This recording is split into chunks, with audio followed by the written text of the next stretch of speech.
Imagine having an AI-powered search engine for candidate profiles from across the open web and even from within your own ATS. Well, that's exactly what HireTool is.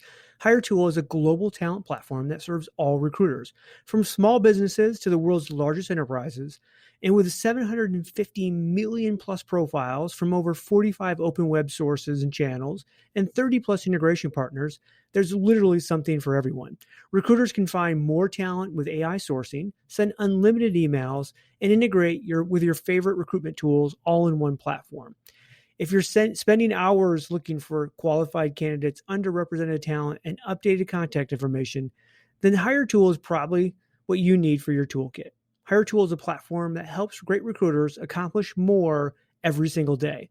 Check them out at hiretool.com.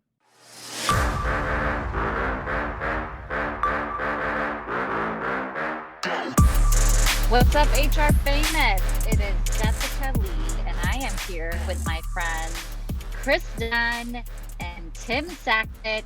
I always wonder before I say your names if I'm going to have a pause and forget someone's last name. I get nervous every single time. My hands are sweating. Do I know you? Do I know your names?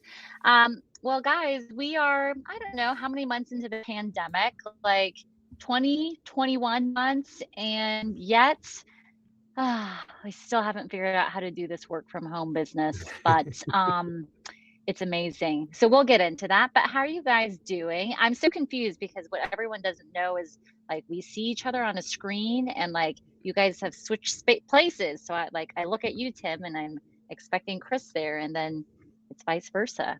How's it going though? What's going on, guys? Anyone got some celebrity impressions for me today? Chris always does, right? I figured out that when I do the Matumbo voice, that it's actually very similar to Elizabeth Holmes from Theranos. That's true. And Cookie your Monster. Elizabeth Holmes one is really good. It's really good. Yeah, I always wanted to be like a person who could do accents, but that's a talent I don't have. That is so cool when people can do that. I'm Your always amazed Matumbo is good. when you see an actor, like a British actor that does like in a movie and they have a totally American voice, and then you see them on an interview and you're like, I had no idea they were Scottish, or British or whatever. And you're just like, how, like that's crazy that they can. Yeah, how do they you don't do think that? of an American accent because we're Americans. We don't think of that as an accent, but like Australians, Brits, they can all do that accent, which I think is crazy. It is crazy. Well, here we are. We're in the midst of the pandemic. We got a new variant that seems to just be taking over everywhere, except for in Michigan, where Tim can sit courtside, as you guys all probably heard about, because he's living the dream, living the dream. But I have a question. I wanted to start with this because I've been very self-aware lately of maybe the fact that I've gotten too comfortable at home. And I don't think we've tackled this one yet in 20 months of being in a pandemic and doing a podcast. I'd like to discuss protocol around eating on camera. When is it okay and when is it not okay? And is there ever any protocol we need to be aware of? And I'll first share with you one of my dear colleagues one day, like her husband brought her a hot dog to eat, and she started eating the hot dog in our team meeting. And I was like, is that a hot dog? I thought that was maybe a little bit strange, but I've eaten everything from burritos on camera. I use a fork to I've cooked, tofu and had the smoke alarm go off. But I don't know. I'm starting to wonder, like, is there a limit to what you should do in the kitchen or what you should eat while on camera? And does it matter who you are, Tim? Katie, I have a question first for Jessica. Yes. Did you like the whole hot dog eating incident? First and foremost, there's a lot of judgment that happens, not in terms of just in terms of somebody serving another person a hot dog at their home, right? Like I'm like, Yeah. The only time that's the proper time to eat a hot dog is when you're at like the ballpark or like in a hot dog stand in Central Park or something. Like, what kind of crazy person is making a hot dog at home and serving it to another person? Like, this is 2021, almost 2022, I guess. Like, come on, you were judging, right? You were like, no, well, that person no, hates your guts if actually, they're serving you a hot dog, No, hot dogs are on regular rotation in our house. And maybe it's because this is also Kids. someone who has young kids, It's and we kids. have Yeah. like our kids like hot dogs. So we have hot dogs probably once every 2 weeks at least. Yeah, and Mhm. like I load mine up. I know I like say that I'm vegan, but I'm really not. I put like sauerkraut on mine, and we actually stick the hot dogs in the air fryer and the kids really like them. So we're a hot dog eating family. We're all American, Tim, is basically what I'm You just saying. It's it's all almost like American. it's a throwback though, right? Like that kind of food. It's like the only time you do that is when you're at the fair or something like that. Like you're like, hot dogs? Who eats hot dogs? But again, you're right. Little kids love hot dogs. Katie, I'm sorry, We're totally took Jessica's thing off base. So you're Katie, judging us for eating hot dogs. I eat them. yes. This is true. When should Yeah. you be eating on camera, Katie? I think whenever you would eat inside your company, right? So if you're having an informal meeting, people are grabbing lunch, you do that. You never do it with people outside the company, right? That's my It's very take. pragmatic. Interesting. Wait, so what if there was like a noon meeting and people were like, this is the only time we could meet, so we're going to meet at noon. That is the hour in which I eat. I'm hungry at noon. And so you'd say like, no, like if it were someone scheduled a noon meeting in a conference room in the Would you office, eat? if it happened to be on Teams, no. Would you Well, eat if it were in a if it was in the conference room, office? Would you bring something from the cafeteria? Yes or no? um, probably Maybe. 75% of the time, yeah, I would. Because Then I you eat. have to eat at noon. I'm so hungry. So you think Yeah, it's you okay? eat. But let's flip it around, right? Let's say it's 3 p.m. and someone's breaking out like their granola bar, like on camera. It's like you can't wait 40 minutes. Wow, really? Like, To me, Dang. it's well, I don't it's know. always We're discussing. I don't have all the yeah. To me, answers. it's always like it seemed like it was like I'm thinking of the times that I have eaten on a Zoom call, and the only times I've really done it is when it's like 50 people, and so you're like, no one's paying attention to me specifically. Like I don't have to talk. Like it's more of like you're just jumping on to hear somebody else give the state of the union, state of business kind of stuff, and then I'm like, okay, then I'm gonna eat my lunch or eat my breakfast, whatever. And I don't really feel bad about that. If it was just like the three of us and there was no precursor to it, and I'm just like, I just show up and we're like, hey, we're doing the pod, and Tim's like munching on a freaking Caesar salad. I'm like, come on. Like, back to Katie's point, like, can't you wait until after we're done? Wow. Wow. I'm starting to feel really self-conscious because I think maybe I'm starting to get too comfortable, like to the point where, I like snacking. I'm a snacker. And if I'm working from home, usually I'm in the dining room, which is all part of the same kitchen space and everything. And I regularly go to the pantry. Like I don't even turn the camera off. I just stand up and I'm still in the call, but they see me disappear from the screen and I'm just walking to the pantry and I'll yell, no, I'm still here. I'm just getting something to eat or a snack. And I go to the pantry and I'll get a full on box of Cheez-Its and like don't even ration or portion it out. I just bring the box, like the full box of white cheddar Cheez-Its back into the camera and I just sit there and eat from the box. And now I'm See, really but second it guessing really, whether I'm a savage. Jessica, it really comes down to the audience, right? Like, would you eat like in that meeting at work, and would you eat with that group of people? So if you work with Not people from the outside the box of Cheez-Its, probably. yeah, maybe you've gotten a little too informal. Like if you're sticking your hand down You the turn the box mic on off, camera or they're just and hearing you're you trying running to like away. really get it, or you're like tilting the box up and trying to get the last like 5 pieces of crumbs. Yeah, That's a good look. as it falls all down. Falls all I'm down. just giving up. Try and grab it and push it back into your mouth. Oh God. Do you turn your Sometimes these mic off, Jay? episodes, no, and sometimes these episodes are really just about me getting coaching and guidance from you guys. And so this is good. This is good dialogue. I don't turn my mic off. What I actually did do yesterday, Chris, to your point, is I was eating from a snack size bag of popcorn. When I got to the end, because it was like a small bag of popcorn, I was like, I need every last bit of popcorn, but I didn't like, put it to the mouth, the whole bag. But what I did was I emptied the bag in my hand and I was like, I need all the last bits of popcorn. And then I popped it into my, mouth with my hand. But it was probably pretty clear that I was getting the very last morsels of bag of I popcorn, have this which, vision of Jessica oh dipping Cheez-Its man. in a glass of wine, like at 3:30 on an all team call. Well, they would get soggy then, so I'm not sure I would quite do that, but okay. Well, so let me ask you this. So this is me, looking for advice again. Like maybe like is it okay for me to do this as like a manager of others, as a more senior person because it's humanizing? Like if anyone on my team was doing that, would they look like a complete savage as well? Like are there varying degrees to the advice you give Chris around would you do it in person? Would you do it in the office? Would you Well, do it at home?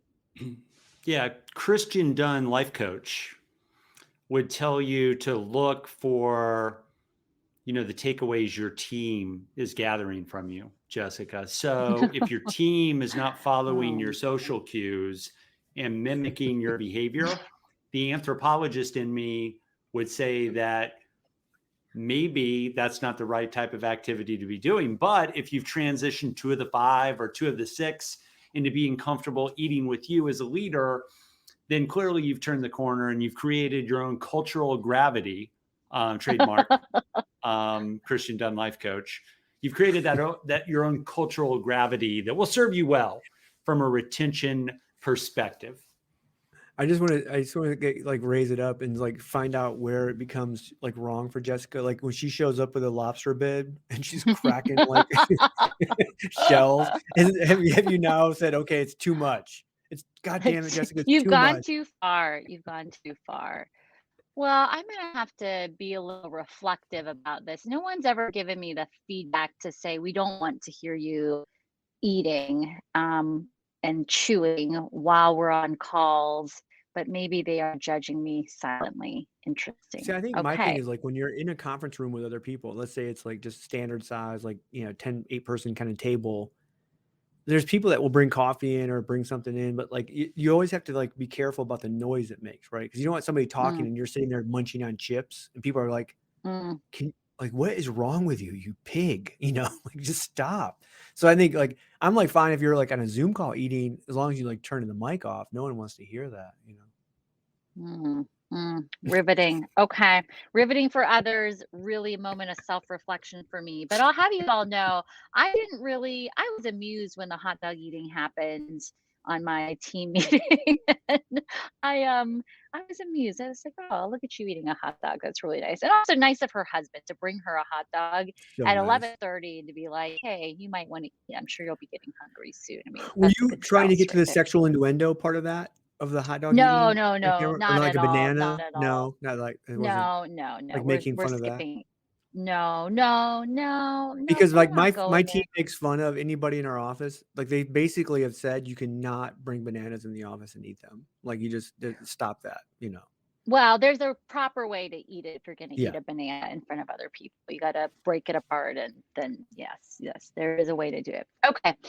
Topic number 2 today. So again, in the vein of you guys are my personal board of advisors and just I need some advice. Something I was thinking about this week is I have a job opening. Like I just got approval to post a job, and I finished writing the job description. And at the time of us recording this, it's right before the holidays and the year end, and like I don't want to wait to start recruiting.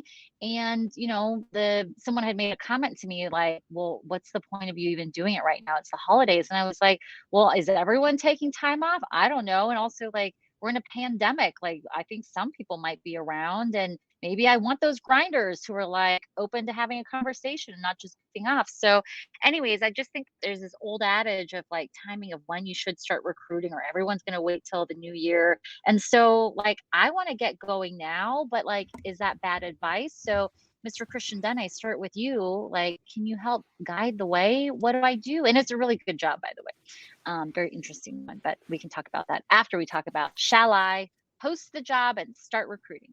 What say you? Yeah. Yeah. Of course you post the job. You post Yes. it like right away. Why is it not posted yet? That's really the question.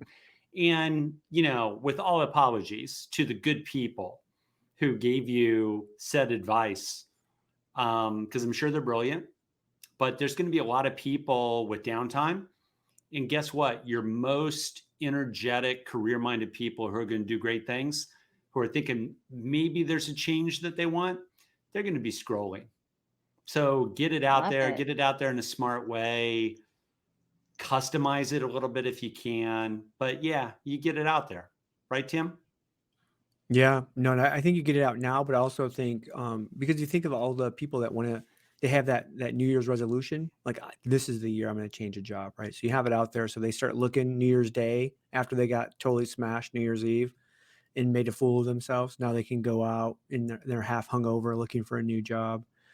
At the same time, I'm probably going to rerun it midweek, that first week back, like January 5th. I'm going to say, hey, we're reposting The and refresh rerunning the everything. date strategy. Oh yes, refresh the dates. But Hey. like I don't want to like what Katie said, I don't want to miss out on those people that are looking during the holidays because they have extra time on their hands. Why not? But I'm also going to get, some fresh stuff up first week back.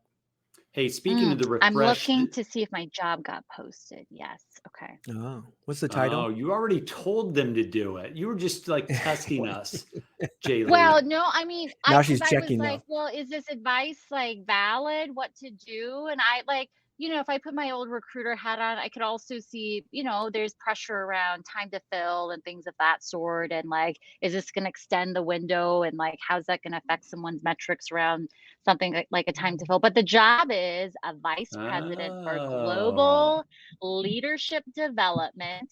The rec number shall it go this far, but it's not posted externally yet. So, but by the time this airs, it will be, and we'll stick a link in the show notes. But Yep. it's like to head up leadership development, and it would be part of my senior leadership team. And it's an awesome job. We'll put a link in the show notes so that people. Do you want to give your cell have a phone number look-see. like right now too, Jessica? I think it'd be great if it's 206 Email. shout out Seattle. Jessica.lee@marriott.com. Just send her your resume. I mean, it's not that hard to find us, right? You can find me on all the social channels. I am here. Jessica, it's interesting you said, does that like affect somebody's metrics on time to fill, et cetera, et cetera? Because that's probably why they're telling you not to put it up, right? They're like, look, it's not that somebody won't apply. It's that I'm not working in the holiday season. And so there's no way this person's going to get, any attention given to them. I think I've said it, but I actually think the next, we're taping this at the end of the year. This, depending on when this comes out. I mean, I think the next 5 or 6 days are probably the shoppiest days for new careers. Yes. Like of the Music year, to my right? ears. Yes. I think it's the shoppiest thing. It's like Black Friday, except for jobs, because it's post-Christmas, it's New Year. Everything Tim said like applies. By the way, I've got a quick reposting story for you too. You'll love this, please, Jessica. Please. So Tim's going reposting strategy, refresh the date, right? Let's cheat Indeed. Let's cheat the system. Because they'll never figure it out. They don't have their arms around the technology. So I actually got called in. This is probably about 6 or 7 years ago. I did a big consulting project on like a recruiting diagnostic. Deep dive. This is, I won't say the industry. This is a company with like 5,000 employees and good TA team. And I collected a little bit of information. And this speaks to the, we're going to reset the date thing, Tim and Jessica. So I get there for interviews. They wanted to do live interviews. So I get there and I start digging in and I get the level set from like the VP of TA. And she tells me, she didn't say it this directly, JLee, but she told me this. She said, yeah, our whole strategy right now is that the founder of our company loves Monster. And Monster was in the twilight then, okay? But the whole strategy was she would just spend tokens to repost the job like every 2 weeks and spend money. And that was the whole like strategy. Welcome to The Human Role, your go-to podcast where HR and payroll collide with innovation. I'm your host, Tiana Neal, and every month I'm diving deep with industry experts and change makers, bringing you real talk insights, practical tips, and fresh takes you won't hear anywhere else. Whether you're a leader, practitioner, or just curious about the latest HR and payroll trends, I've got you covered. Ready to roll with the best? Tune in for fresh perspectives, actionable tips, and the knowledge you need to roll forward with confidence. Subscribe now and let's transform the way you work. So in effect, Jessica and Tim, she was telling me hey, Chris, you're going to do all this cool stuff. Awesome.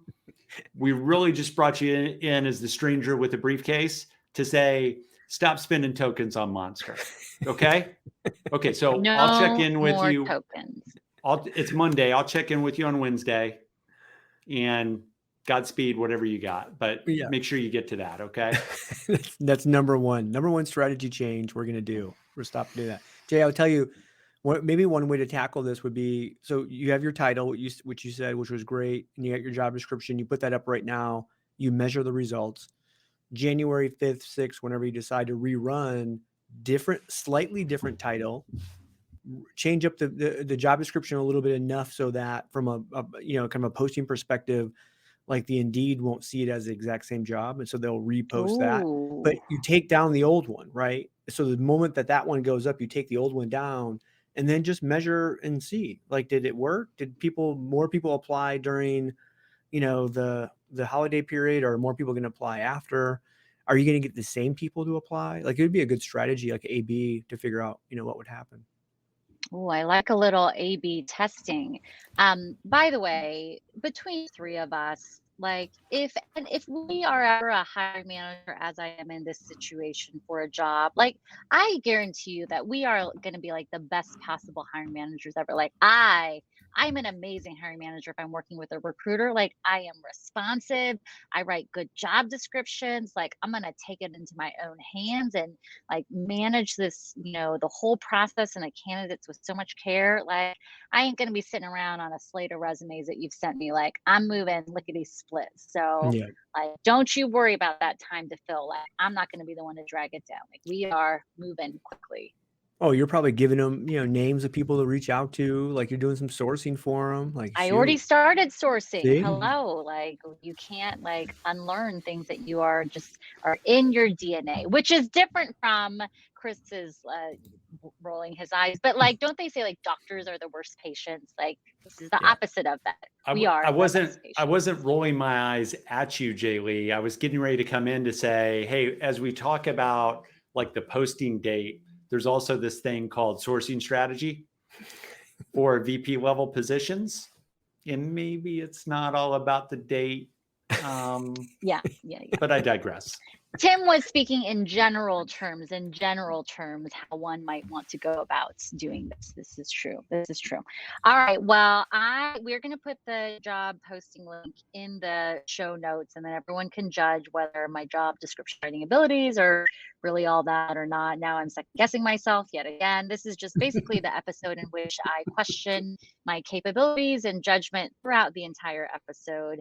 So thanks a lot. It feels great to just feel, like you're not sure what you're doing. Session, like a live therapy session. It is like a live therapy session. All right, third topic. So, we love our Business Insider articles that we, get to read. And it's so much fun. There's so much good stuff in Business Insider. But I saw this one, thought it was fun and interesting, and let's talk about it. So this is a company in Paris, France. So it's not a US-based company, but we're global. We got a global audience, and we're globally minded. And the reason why I caught my eye is because, Business Insider, they write great headlines. So of course it's like eye-catching, and I'm like, I'm going to click into this one. But the whole article was about a Paris company that let its employees choose their own salary and hours in an effort to battle against burnout. And so, they talk a little bit about like why this strategy, what happened. And,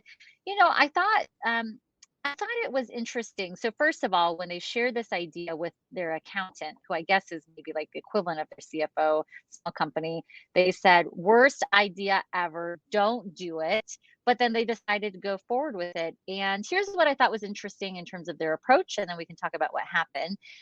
So they went to their team and they said, all right, this is what we're doing. You're going to tell us how much you want to get paid, your hours, what benefits you want, what's important to you, and go think about it for a few weeks. Like what would make you happy to stay working here? And you're going to have to detail for us what value does the company receive in exchange. And so people went away, they went and had to think, and they came back. And before we share with people what happened, I'll let you guys first guess what happened with those smirks on your face, Tim Sackett. What happened when they did this?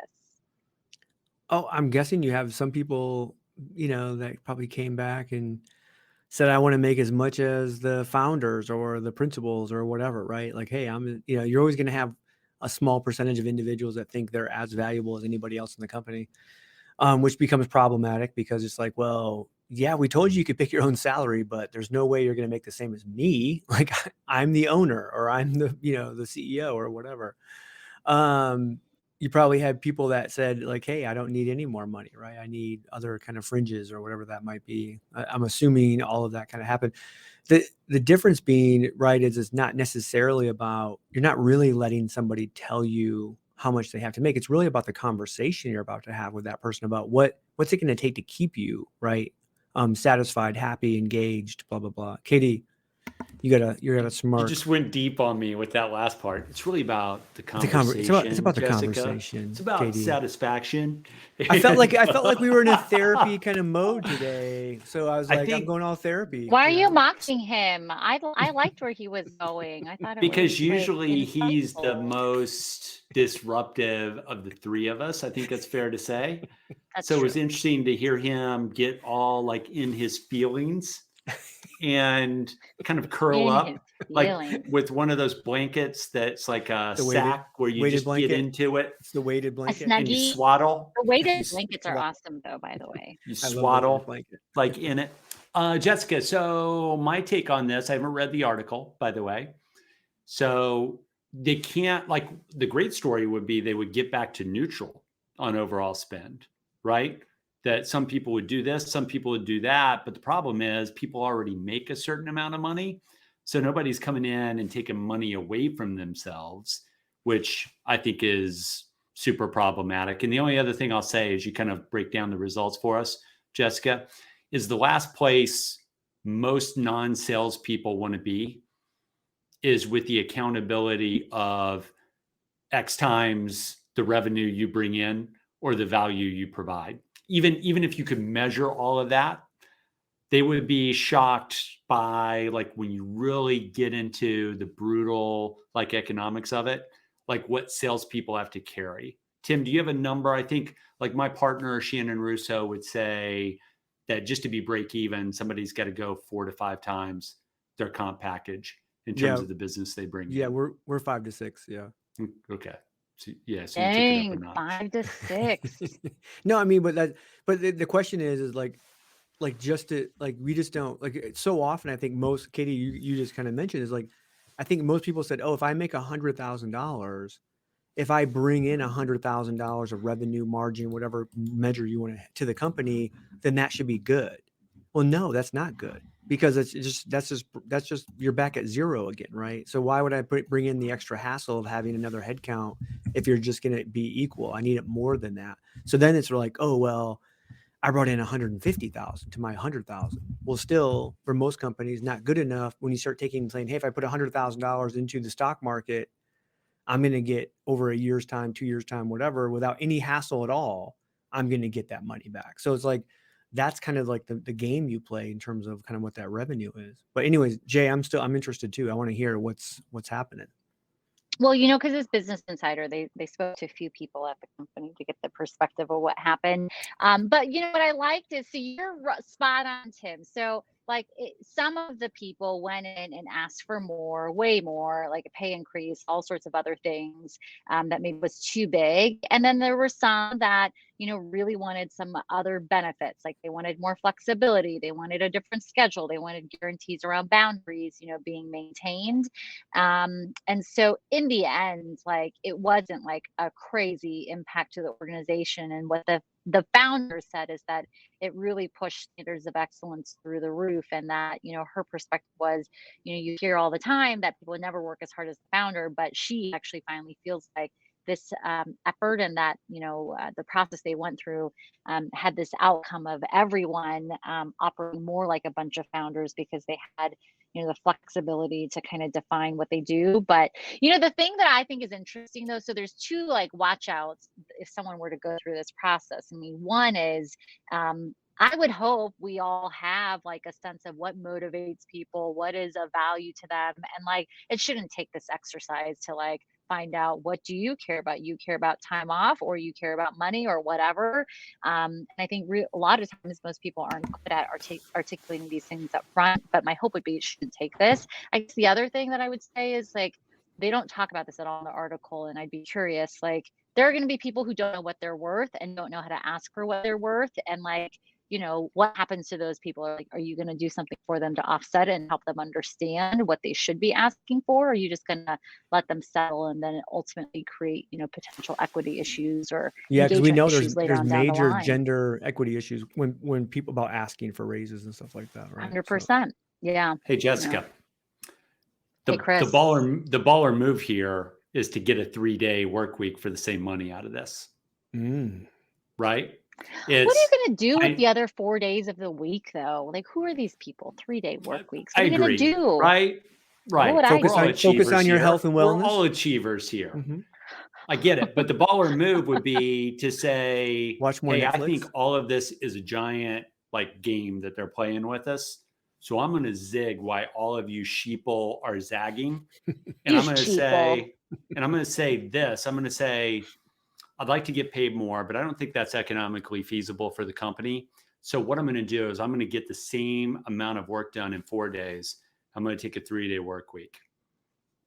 That's why brilliant. The rest of the sheeple ask for a $40,000 raise, or they just struggle with this. How could they struggle? Yeah, I think Katie, I think what their hope was is that they would have some people that would go, hey, I can get my job done in 3 days. So I just wanted to do 3 days. And then but I'll take the 20% reduction in pay or 25% reduction in pay. That's never going to happen. Right.